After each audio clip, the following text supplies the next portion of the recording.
Hello বন্ধুরা, আজকে আমি তোমাদের বোঝাবো কাপ্তান নাইটি কাটিং। কাপ্তান নাইটি কাটিং করতে দেখো, প্রথমে কাপড়টাকে আমি 4 ভাঁজে ভাঁজ করেছি, এখানে 4 ভাঁজ লিখেছি।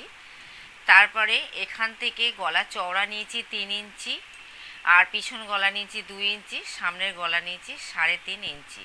কাপ্তান নাইটি কাটিংয়ে শুধু গলাটাই কাটতে হবে, আর পুরো বডি যেরম সেরম লাগবে।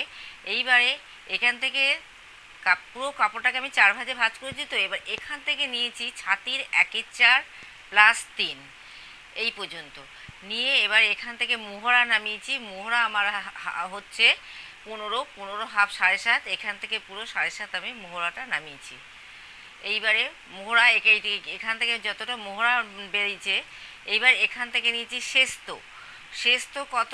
শেস্ত হচ্ছে 11 প্লাস 1 12, এখান থেকে এখানে শেস্ত। আর এই দেখো দুটো দাগ দিয়েছি, মানে কাপ্তান নাইটি যে কোমরের এখান দিয়ে যে শেস্ত যেখানে সেখানে কোমর, আমি আগেই বলেছি। সুতরাং কোমরের মাপটা হয়েছে ছাতির 1/4 প্লাস 3। আর কোমরে এখান দিয়ে যে ডবল দাগ গেছে, এখান দিয়ে আমাদের একটা ফিতে ঘর যায়।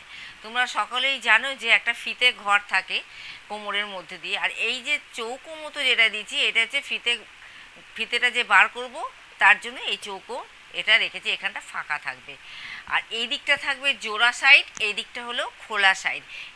এবার কাপ্তান নাইটি দেখো, যদি নাইটি করো তাহলে তোমরা কি করবে, নাইটি করলে এখান থেকে একটু খোলা রাখবে, এই জন্য আমি এখানে অ্যারো চিহ্ন দিয়েছি। আর যদি কুর্তি করো বা কামিজ করো, তখন এখানে পুরো জয়েন্ট থাকবে, এইটা একটুখানিও খোলা থাকবে না। নাইটি করলে একটু খোলা মানে পায়ে লেগে যাবে, তাই জন্য। আর দেখো একই সাথে কাপ্তান নাইটির একই সাথে হাতা বেরোবে।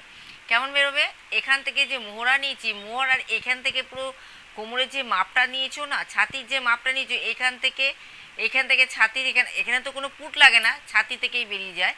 এইবার দেখো এইখানে যে কোমরের মাপটা নিয়েছি, এখান থেকে একটুখানি 1 ইঞ্চি মতো নামিয়ে দিয়েছি, দিয়ে এখানে দেখো মোহরা শেপটা দিয়েছি। আর এইখানটা কিন্তু যেহেতু হাতা দেবো, হাতার মুহুরি এখানে 1.5 ইঞ্চি আমি মুড়বো।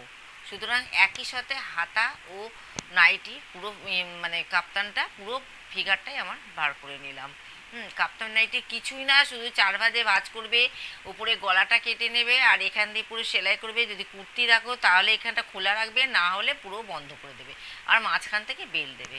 এই ছিল আজকের ভিডিওটি কেমন লাগলো? ভালো লাগলে অবশ্যই লাইক কমেন্ট শেয়ার করবে। এর পরের ভিডিওতে আমি মেজারমেন্ট সম্বন্ধে বলবো, তোমরা ওই মেজারমেন্ট দেখে সমস্ত কিছু লিখে নেবে। আজকের ভিডিও এই পর্যন্ত।